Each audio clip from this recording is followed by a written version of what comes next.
for Drogheda United, because this is a seriously concerted effort by Sligo. And Doe's corner, Elding missed the header. Oh, what a finish, it's Danny North. Well, there's a way to score your first FAI Cup goal. Wonderful finish. And an inspired substitution. Yes, and give full credit to the manager, but it was the touch by Anthony Elding that actually set it up.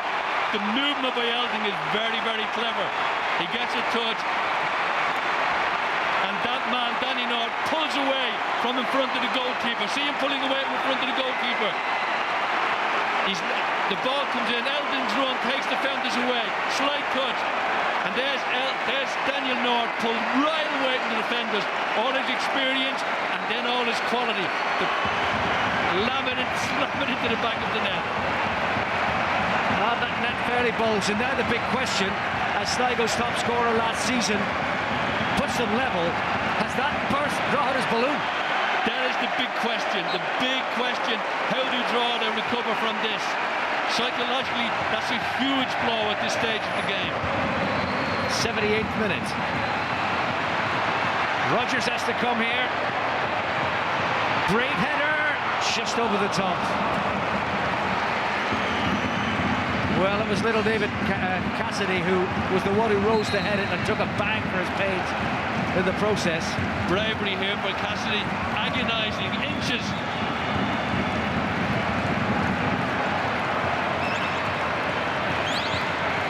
Well, Cassidy receiving attention.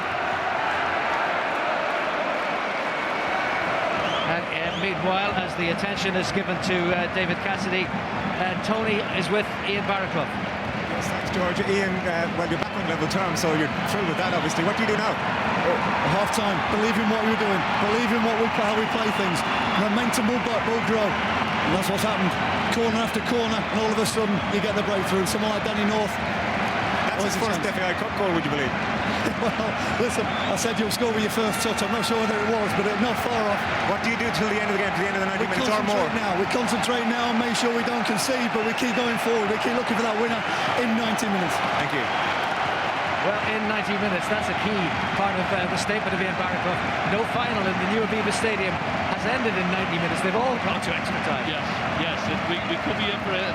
I would love to see it go to extra time. It's been a terrific game. Sorry, I missed that there. Showed Joseph and Dole. But this is how David Cassidy came to be injured. He'll have to go off, obviously, having received attention.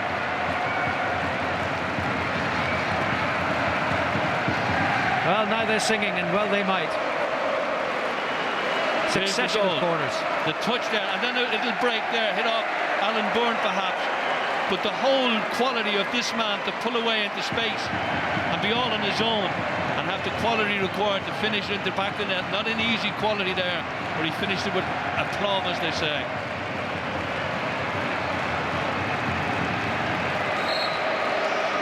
Well, pause for breath almost in what has been a relentless, unrelenting cup final.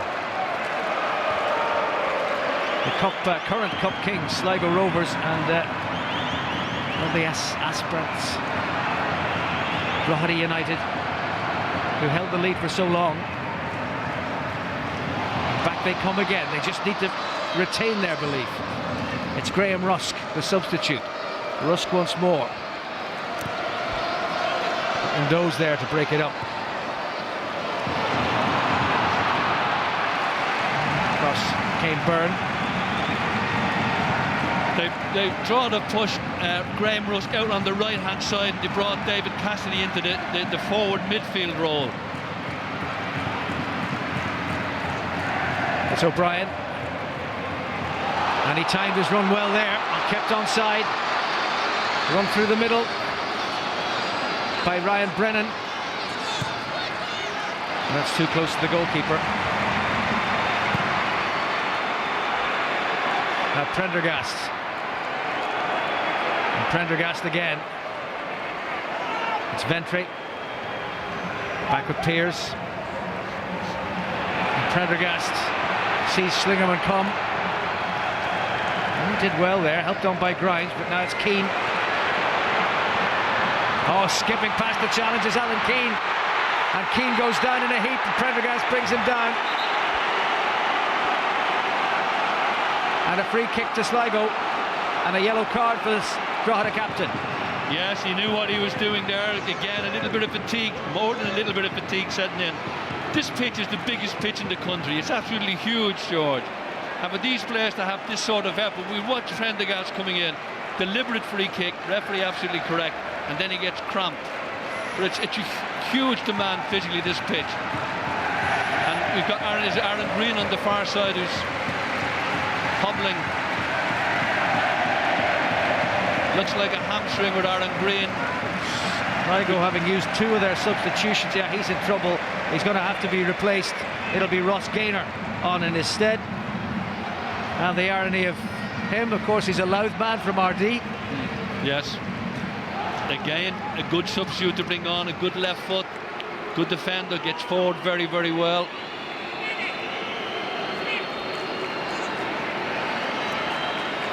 Green making his long and painful way off to allow Gaynor to come on. And here, looking at Gaynor coming on, the free kick is in a very dangerous position.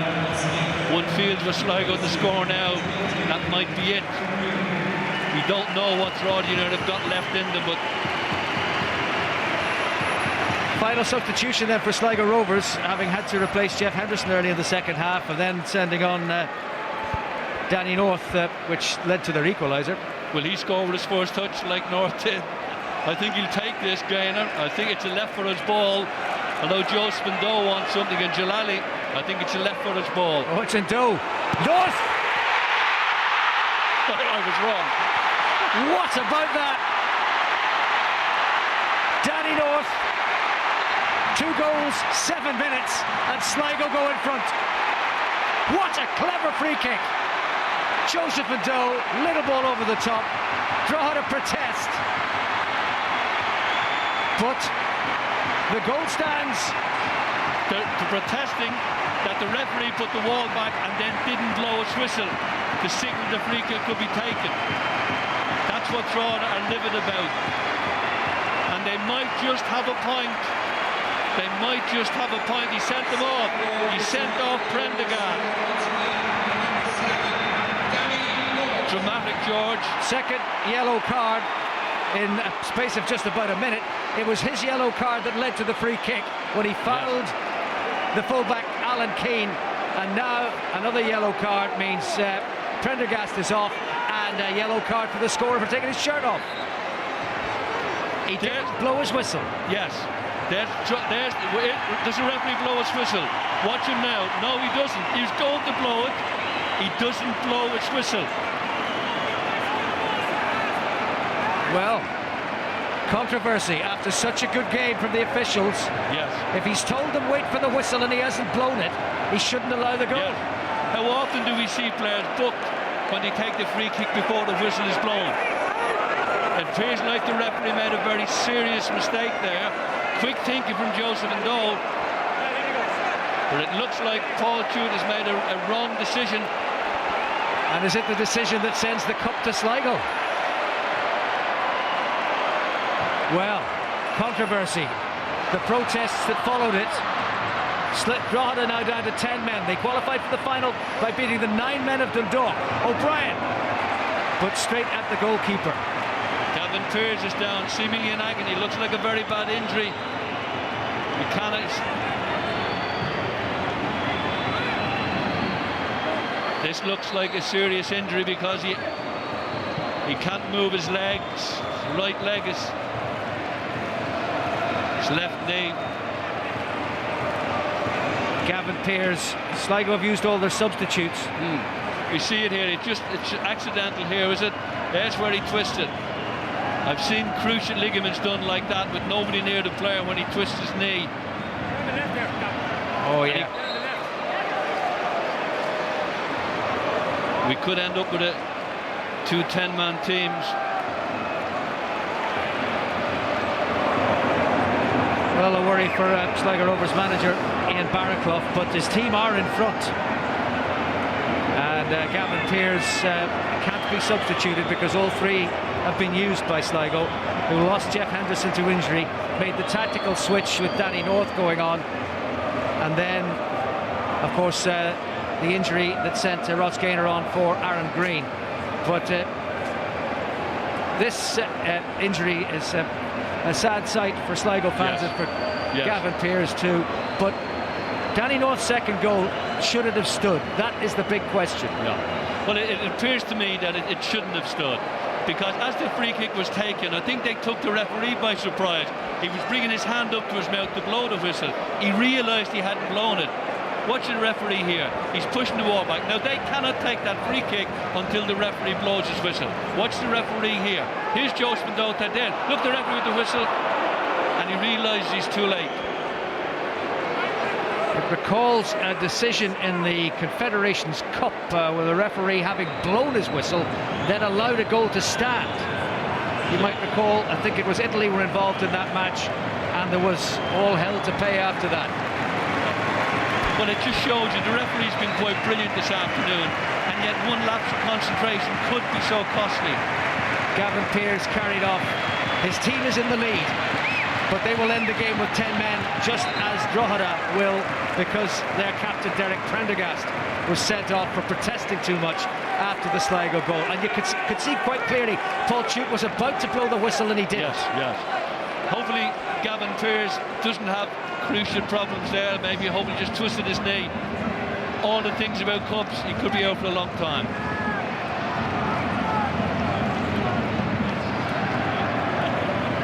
Drogheda are about to make another substitution. That's a free kick to Drogheda.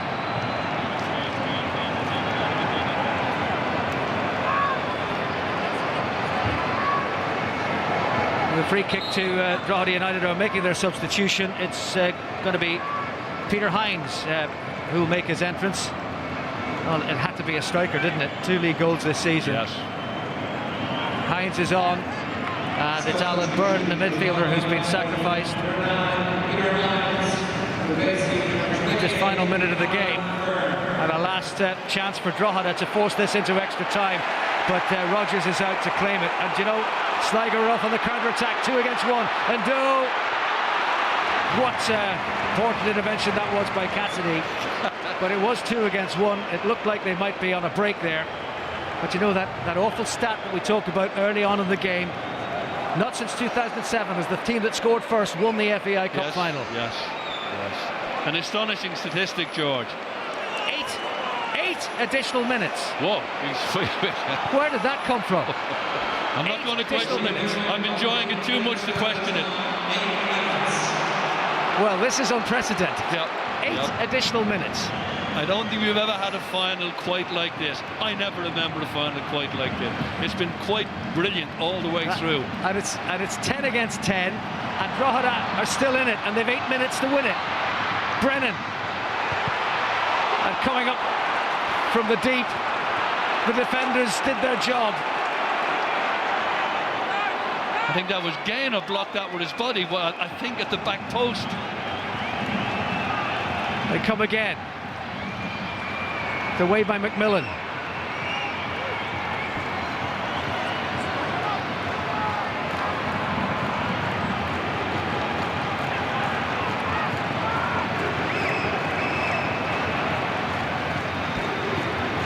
Schlingerman sending it over the head of everybody, and Keane would be happy to let that run out of play. Well, Tony O'Donoghue on the touchline has information about the goal. Yeah.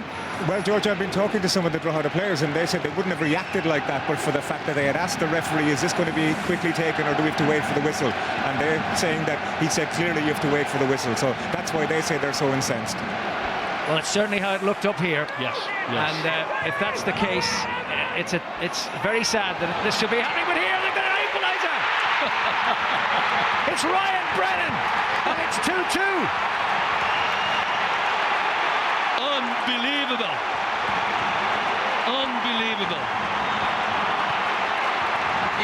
The youngest of the Brennan clan throws the lifeline to his teammates.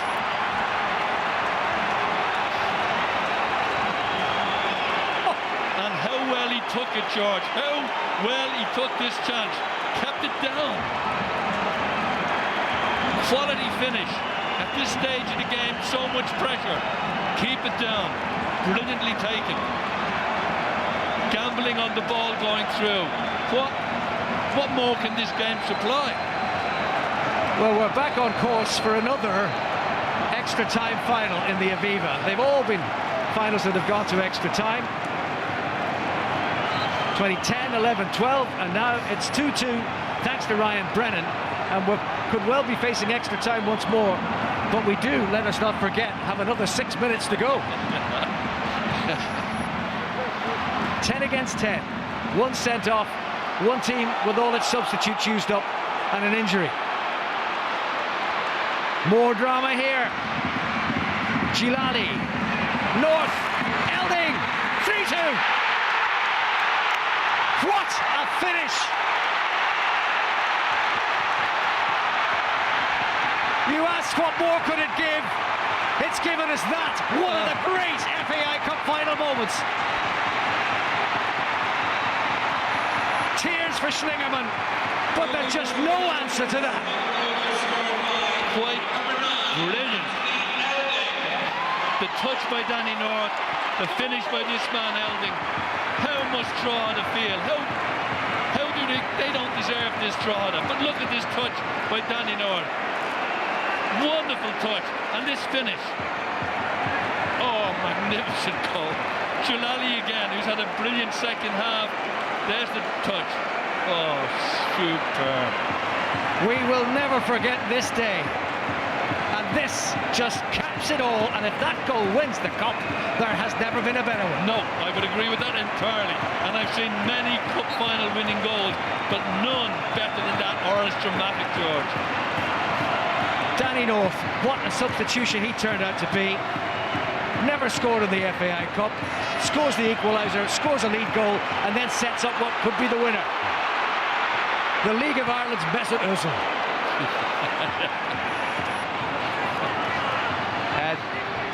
It almost goes without saying that with the withdrawal of Elding's shirt, he got himself a yellow card.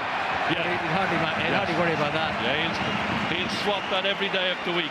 He's had a very good game, Elding, particularly in the second half, and he and that man there have formed a terrific partnership. What are you playing, charades?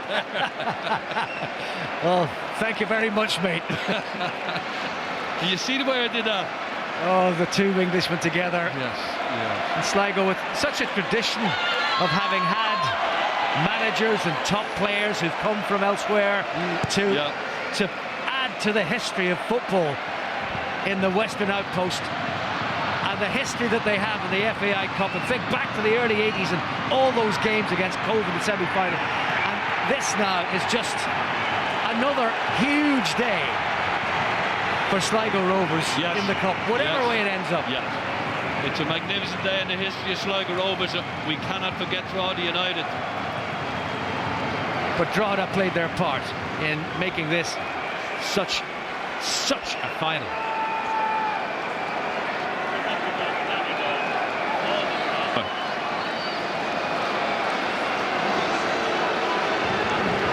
Well, Damien, it's been such a game and such performances all around. Can you find yourself a forward man of the match? They're all over the place, George. They're every part of the pitch. But it's this man here, Daniel North, for the most dramatic substitution, I think, in the history of the FAI Cup. Scoring 2 goals, setting what could quite possibly be the winner up. He's made a magnificent contribution in a short period of time. So Daniel North is the man of the match. Well, he only came on in midway through the second half. It was, in fact, the 70th minute when he joined the action. Yes. And it's a lot of people disagree with my selection because Paul O'Connor has been magnificent. Drogheda have been brilliant all the way through. A lot of good players on Sligo, but cup final is all about winning. And it looks like Daniel North has won it for his club at this moment in time. Anyway, I'm not saying any more. Don't commit, whatever you do, because this has been just one of those days. We're in the final minute of the additional 8 that the referee is adding on.